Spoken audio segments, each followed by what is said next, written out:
hutang negara kita nih naik terus. Sebenarnya sih kalau naik terus, hutangnya tidak apa-apa asal pemasukannya dari hutang itu seimbang. Asal tidak juga dikorupsi. Karena selalu saja korupsi ini menjadi penyakit di mana-mana.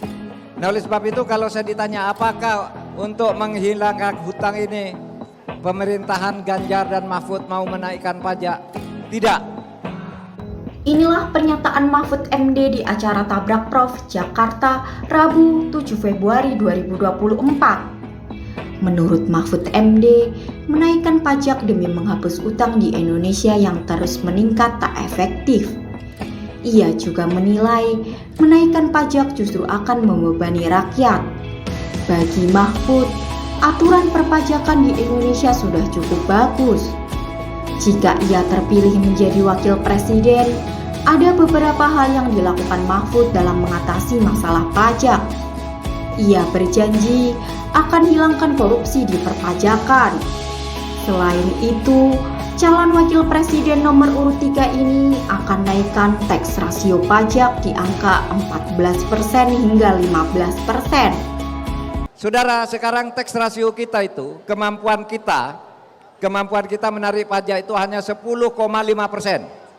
10,5% itu pun sudah menutup 82% APBN itu ditutup dari pajak.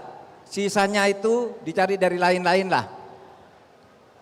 Kalau pajak kita ini tax rasionya bisa disamakan dengan Malaysia, Thailand dan sebagainya, sampai 14-15% saja, maka keseluruhan APBN kita sebenarnya sudah ditutup, bisa ditutup seluruhnya dari pajak, malah masih lebih.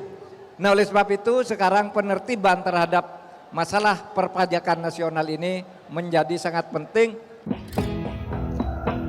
Penertiban masalah pajak ini akan menjadi program utama yang akan dia perhatikan jika Ganjar Mahfud terpilih menjadi presiden.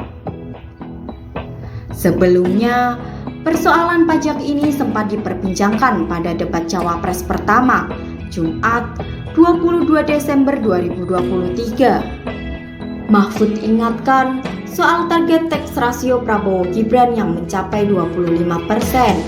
Menurut Mahfud, target tersebut tak masuk akal.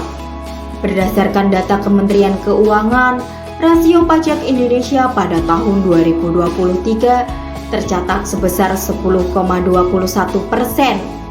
Seperti diketahui, angka ini menurun dibanding tahun 2022 yang mencapai 10,39%.